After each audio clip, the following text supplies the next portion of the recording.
আপনি আমাকে কথা বলতে দিবেন না, আমি কথা বলবো আপনি গুলি করে মারবেন। আমাদের এদের অনেকের জন্মই হয় নাই তখন আপনারা এখনো এদেরকে রাজাকার বলেন। আপনার লজ্জা করে না আপনারা এই বাচ্চাগুলিকে এই কথাগুলি বলেন? এই আন্দোলনকে এভাবে প্রতিহত করাটা কি আপনার কাছে যৌক্তিক মনে হয় কিনা? কোন আন্দোলনকে? শিক্ষার্থীদের দাবি যেটা দমন পীড়ন, এটা তো আপনি কালকে যে সাইদ যে ছেলেটা ছিল, যে ছবিটা, রংপুরের ছেলেটা, ও নিরস্ত্র একটা ছেলে। আপনি স্টুডেন্টদের উপরে গুলি চালাতে পারেন? আপনি ছাত্রদের উপরে, নিরস্ত্র ছাত্রদের উপরে কোনো অবস্থাতে আপনি গুলি চালাতে পারেন?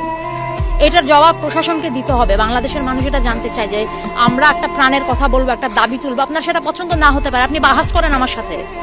আপনি আমাকে কথা বলতে দিবেন না, আমি কথা বলবো আপনি গুলি করে মারবেন। ও একটা মায়ের বাচ্চা, ও একটা বোনের ভাই, আপনি ওকে মেরে ফেলছেন। এটা একটা কথা হলো? এটা কিছু হলো?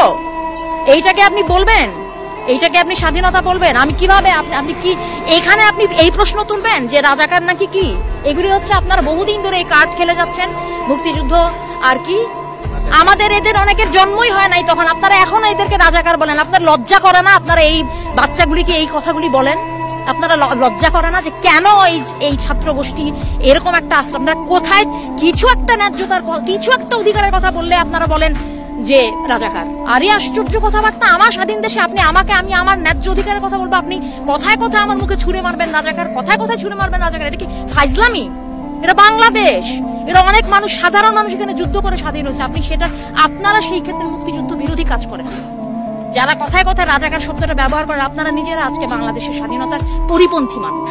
আপনারা চর্চা করেন, শিখে আসেন, এই বাচ্চাদের কাছে শিখে আসেন স্বাধীনতা যুদ্ধ কাকে বলে। ওরা করছে সংগ্রাম, ওরা রাস্তায়, এবং আপনারাও করেন আপনাদের জায়গায়। দোহাই লাগে, আপনারা আপনাদের কাজ করেন।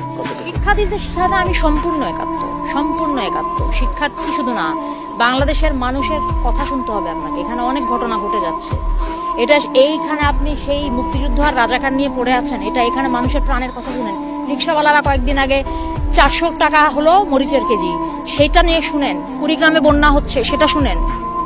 হ্যাঁ, মানুষ একটা মেডিকেল কলেজে গিয়ে দেখেন সাধারণ মানুষের একটা চিকিৎসা পেতে কি আপনাদের একটা শ্রেণীর মাথা ব্যথা হলে তারা সিঙ্গাপুরে দৌড় দেয়, আর আমার দেশের মানুষ মানে ক্যান্সার হয়ে গেলেও বা যে বড় বড় চিকিৎসার পয়সা না, এরা করবে না চিকিৎসা।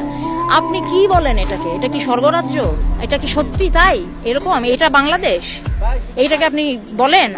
সাধারণ মানুষের অর্থনৈতিক স্বাধীনতা, কথা বলার স্বাধীনতা, কোনো কিছু যদি না থাকে আপনি সেটাকে বলবেন? আমাদের অনেক যুদ্ধ বাকি, সেটা আমাদের করতে হবে। সবচেয়ে বড় কথা হচ্ছে সক্ষমতা। আপনি কি একটা সাধারণ মানুষ হিসেবে অনুভব করেন যে আপনি স্বাধীন, আপনি একটা সুন্দর জীবনযাপন করতে পারেন এখানে, স্বাধীনতার বোধ?